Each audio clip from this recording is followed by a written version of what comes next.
दादा, ही बघ काय बातमी.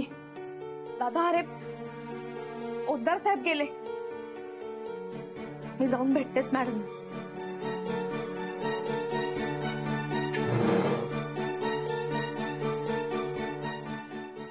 बाले, तू कितीही म्हटलंस तरी तुझा चेहरा सांगतोय तुला किती टेन्शन आलंय ते. तुझं काम गेलं आणि माझ्याकडे तर कामच नाहीये. Sorry ma'am.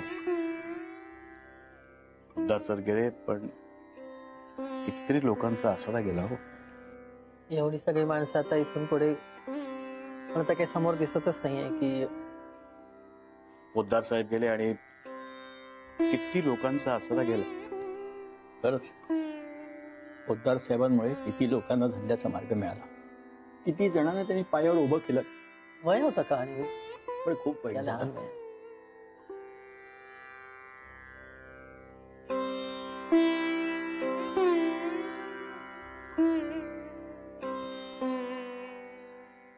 मॅडम, खूप वाईट झालं. खूप अचानक झालं. खरंच नाही वाटत अजून. अशा वेळेला सांत्वनाला शब्द नाहीत माझ्याकडे मॅडम. मला तर खरंच नाही वाटून राहिलं हे असं झालं.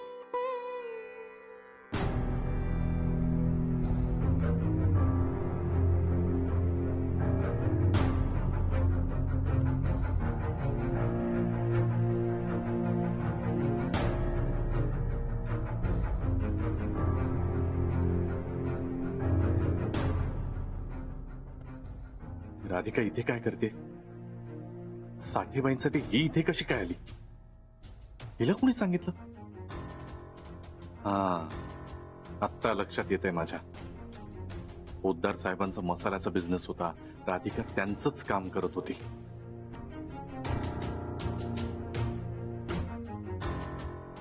Anyway, that's none of my business. असंही राधिकाचं काम काही होणार नाहीच आहे. आता आपण तरी काय करणार? येऊ. थँक्स राधिका, बरं वाटलं तू आलीस. परत येईन मी. मॅडम, तुम्ही काळजी घ्या.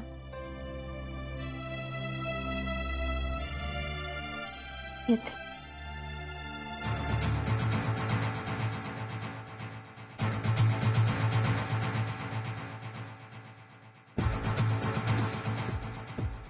फारच जवळीक वाढलेली दिसते हिची साठेबाईंची.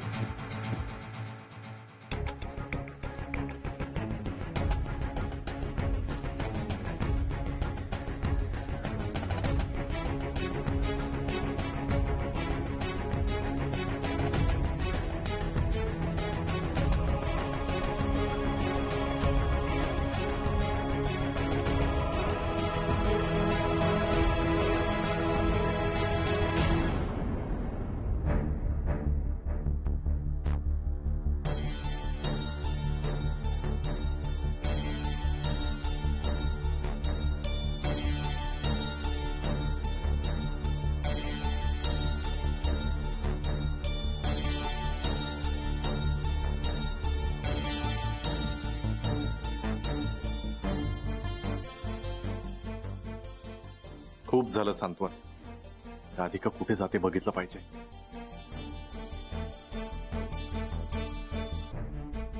Thanks for coming.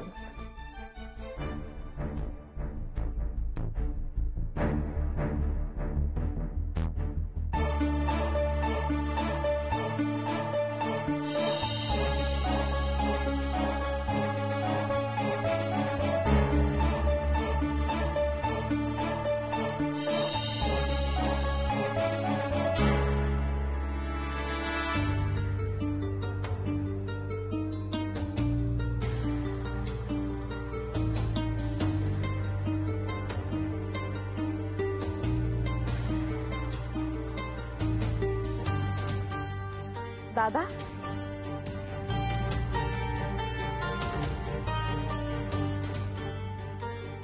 अरे तू इथे? तू इथे काय करून राहिलास? काय नाही ग, ते आपलं हे आलो होतो इथे. एक काम होतं एक. तू तर कंपनीत गेला होतास ना? हा, मग इथे काय? आणि पाय एवढा दुखतोय, मग काऊन वणवण करतोस तू दादा? काय करतोयस तू इथे? नाही ग, ते माझं म्हणजे इथे एक छोटस. काय? मला एक सांग, तू काय करतेस इथे? मी तुला म्हटलं होतं ना, साठे मॅडम कडे जाऊन राहिले म्हणून. आता तिथनच येते. पण ते जाऊ दे, तू इथे काय करतोयस? दादा दादा सांग ना काहीतरी. तू काहीतरी खोटं बोलतोयस. तूच मला शिकवलंयस ना का खोटं बोलायचं नाही म्हणून. सांग बरं काय झालं? तुझा चेहराच सांगतोय ना. काहीतरी लपवतोयस माझ्यापासून. दादा मला नाही सांगणार? आणि कसं सांगू तुला? मी मागे एका स्कीम मध्ये पैसे गुंतवले होते आणि त्या माणसानं फसवलं ग मला. असे सगळे पैसे बुडाले बाले. काय? हो बाले.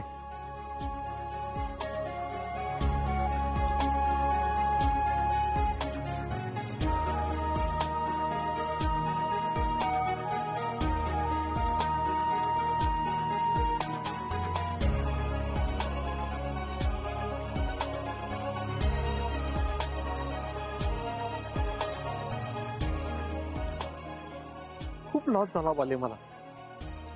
कर्ज काढले मी, राहतं घर भाड्यानं गेलंय. तुझ्या आजारपणाचं निमित्त करून इकडे तुझ्याकडे राहायला आलोय.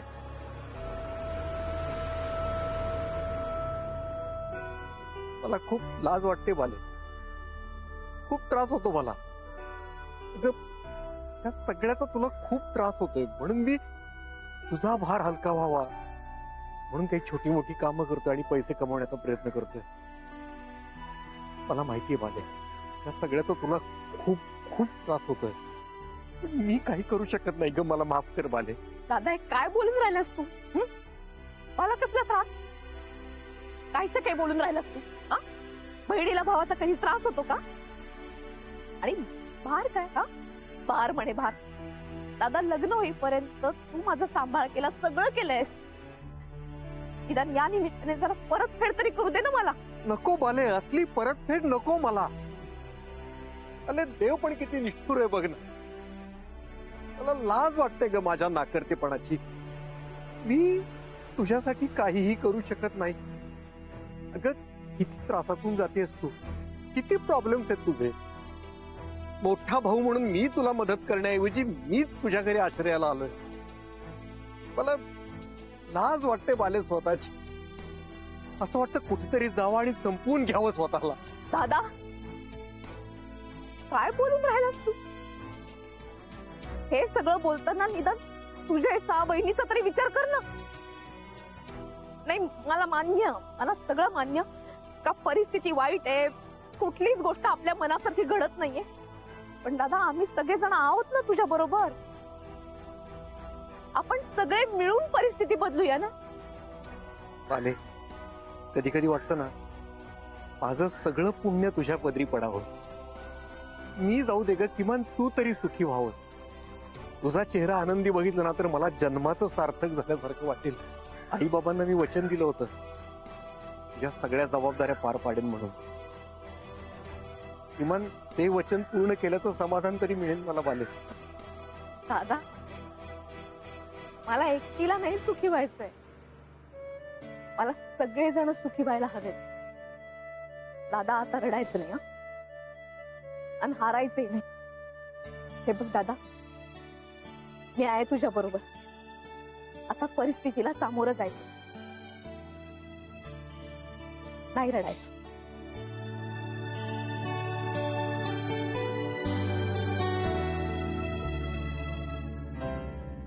बाले, ते इथे एक मी कुरिअर आहे ते देतो आणि मग आपण दोघेही घरी जाऊया.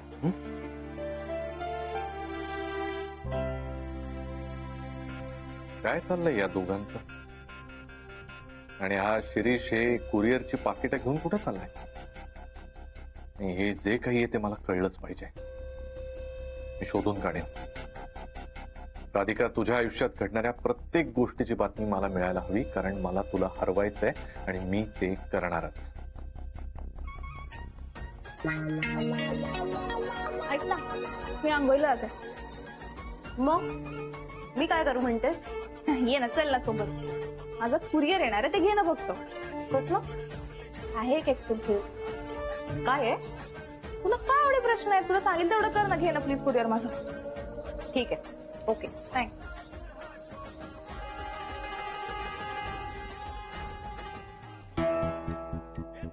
एक्सपेन्सिव्ह कुरिअर, सोनं असणार. ही कुठे सोन्याचं काही वापरते? प्लॅटिनम किंवा डायमंड असेल. गुरुनाथकडनं असलं काहीतरी उकळूच शकते. आम्हाला नवऱ्याकडनं काहीच गिफ्ट मिळत नाही. काय असेल expensive?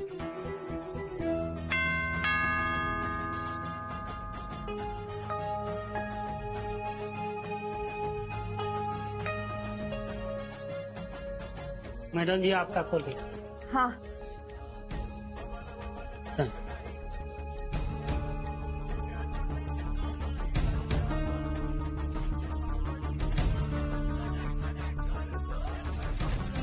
Thank you madam G.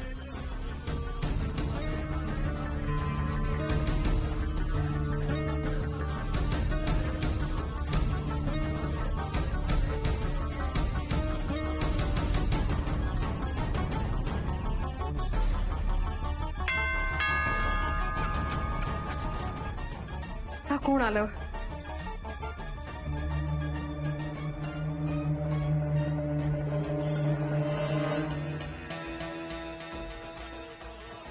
Hi aunty. I mean वहिनी. सनाया कुठे आहे? अगं ती आंघोळीला गेलीये. बात. ओ ओके ठीक. मग मी थांबते जरा वेळ. अगं नको, कशाला? म्हणजे तिचं झालं की मी तिलाच तुझ्याकडे पाठवेन ना. हा, नाही नाही, माझ्याकडे खूप वेळ आहे. मी जरा वेळ आतच येते. अगं पण माझं ऐक तरी.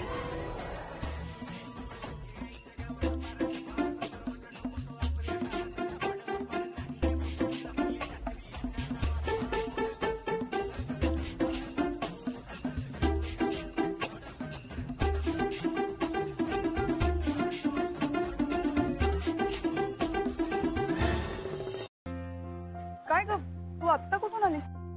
अगं साठे मॅडम कडे गेले होते मी. तुला कळलं का रेवती?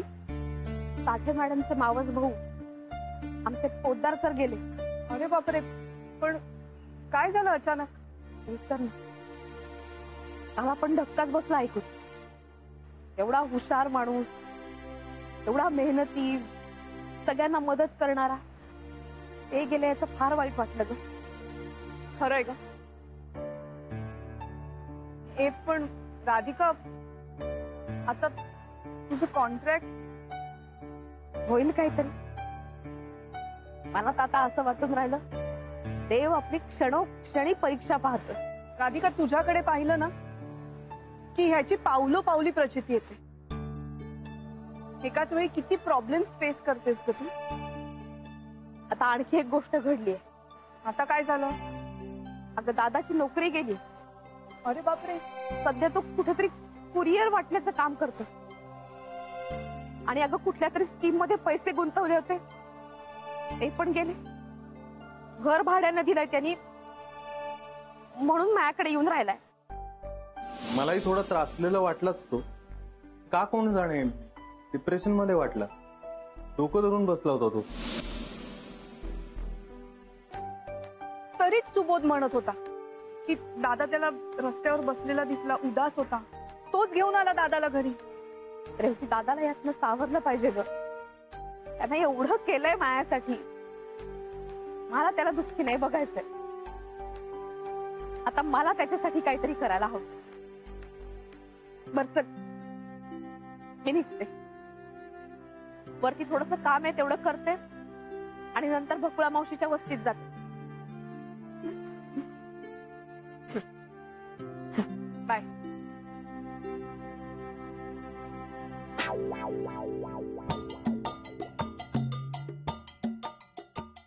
अगं ईशा, आई बाबा आलेत ना तुझे? कुठे असतात ते? ऑस्ट्रेलिया. ओ, म्हणून शनाया इकडे आली आहे नाही का? मग शनाया तुझ्याकडे राहते तेव्हा तू तिच्याकडनं भाड्याचे पैसे घेतेस? नाही नाही, आम्ही बेस्ट फ्रेंड्स आहोत ना. मग तू काय करतेस पैसे मिळवायला? नाही म्हणजे तुझेही खर्च खूप आहेत ना. वहिनी एनिवे यार, ही सनया किती वेळ लावते? काय अभ्यंग स्नान करतेस का सनया? ईशा, अभ्यंग स्नान हे तिला इंग्लिश मध्ये सांगावं लागेल नाही का? Very funny. एनिवे मी निघते आता. मी थोड्या वेळाने येते परत. मी तेच सांगत होते तुला. निघ. म्हणजे शनायाचं झालं की तिला मी तुझ्याकडे पाठवते, तू जा. Okay fine.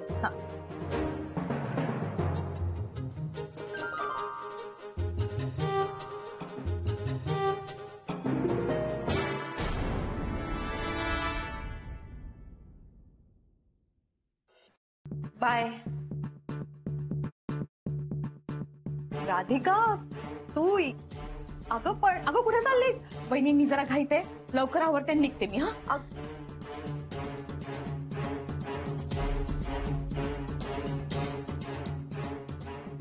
ए माझं पार्सल आलं ना?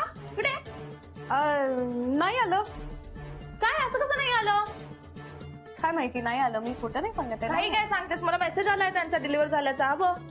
अगं मी काय खोटं सांगतेय का? खरंच नाही आलं. हा मी त्यांना फोन करते. हॅलो, या रिबल शॉपी. हाय, मी डिलिव्हरी बॉयला पाठवलं होतं ना? हा सेम ऍड्रेस. बरं मग सिग्नेचर कोणाचे? ओके नाही थँक्यू सो मच. हो मिळाले. राधिका आली? हो. राधिका बाहेर ये लवकर. तू तिला कशाला बोलवतेस? पार्सल घेतलंय माझं. राधिका बाहेर ये. हा तू पार्सल का घेतलं माझं? पार्सल दे परत. कसलं पार्सल? कुठलं पार्सल? उगाच काहीतरी माहिती नसल्यासारखं वागू नको प्लीज. मला पार्सल दे यार परत. ए बाई मी कुठलंही पार्सल घेतलेलं नाहीये बरं का. मी आता आले. पण तू साईन केलीस कशाला मग त्याच्यावर? दे ना पार्सल. मी आता आले. मी कशावरती साईन केलेली नाहीये. तू देणार आहेस की नाही पार्सल? काहीच्या काही काय आरोप करून राहिली तू? आणि इतकं जर तुला वाटत असेल ना तर चल आतमध्ये आणि बघ स्वतःच्या डोळ्यांनी. एवढी ओढून राहिली ना. अरे स्वतःच्या डोळ्यांनी बघून घे ना. वहिनी तू इथे? अगं मी ते पार्सल बघायला आले होते. खरंच इथे कुठे सापडतंय का? हो का? म्हणजे तुलाही असं वाटून राहिलं ना काय पार्सल हिचं मी घेतलंय म्हणून? नाही राधिका, मला तुझ्याबद्दल खात्री आहे, पण हिचा आपल्यावर विश्वास नाही ना म्हणून. ठीक आहे शनाया, मग शोध ना. बघू तुला मिळतंय का इथे. दाखव तू शोधून. हे मला माहितीये ना ते काहीच नाही आहे. मिळणार आहे कुठलं तुला पार्सल? आरोप करून राहिली. I got it. अगं काय हे राधिका, मी आपल्या हिला सांगतेय पार्सल नाही आलं म्हणून, आणि तुझ्याच रूम मध्ये मिळालं की. वहिनी ते मी घेतलेलं नाहीये. हो मग इथे कसं आलं ते मला नाही माहिती. हे पा मी तर इथे नव्हतेच. मी तर बाहेर गेले होते ना. मॉन्स्टर पण नव्हता घरी. सनिया तुला मी किती वेळा सांगितलंय? अथर्व पण नाही घरी. हा आणि दाखव ना. एवढं काय त्या पार्सल मध्ये? दाखव तरी. नाही सोन्यात का हिरेत त्याच्यात? हो बघ एवढं काय मागवलंय तिनं ते. नाही आता तर मला पाहायचंच आहे. नाही नाही. अरे यार नाही काय एवढं कशावर नाही एवढी भांडली? नाही मला उघडायचंय ना. तू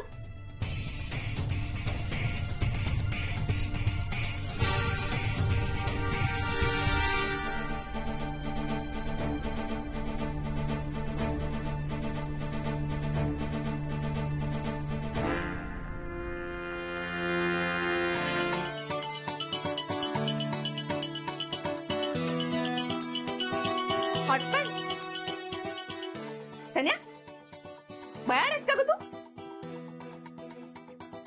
तुला काय वाटून राहिलं? काही असलं मी घालेन? असं घालते मी तर वहिनी घालते काय ग वहिनी? तू नाही ना. या असल्या गोष्टी तर अथर्व सुद्धा घालणार नाही. Radhika you have like no fashion sense at all. नाही बरोबर आहे तुझं. नाही खरंच नाहीच ते मला फॅशन सेन्स. पण निदान कॉमन सेन्स तरी आहे ना. तुझ्याकडे बघून कळतं ना मला काय घालावं काय घालू नये. नाही पण ठीक आहे मला आता उशीर होऊन राहिला. मी तर निघते. पण शन्या आता तुझं तुला कळलं असेल ना कोणी घेतलंय पार्सल ते. नसेल कळलं तर शोध. निघते मी. तू घेतलं होतंस पार्सल? अगं मला वाटलं मी पार्सल घेऊन इथे ठेवलं म्हणजे आळ राधिकावर येईल. ठीक आहेस ना, राधिका चोरी करेल याच्यावर कोण विश्वास ठेवेल? काहीतरी काय करत असतेस? अगं शनया, ती तुला या घरातून हकलायला बसलीये आणि तुला काहीही करून इथंच राहायचंय. त्यासाठी तुलाच प्रयत्न करायचे. तुझ्या लक्षात आहे ना की ती तुझी एनिमी आहे. अगं हो ना मम्मी, बघते काय करायचं ते. तू जाग बाई, काहीतरी काम कर तुझं. ठीक आहे.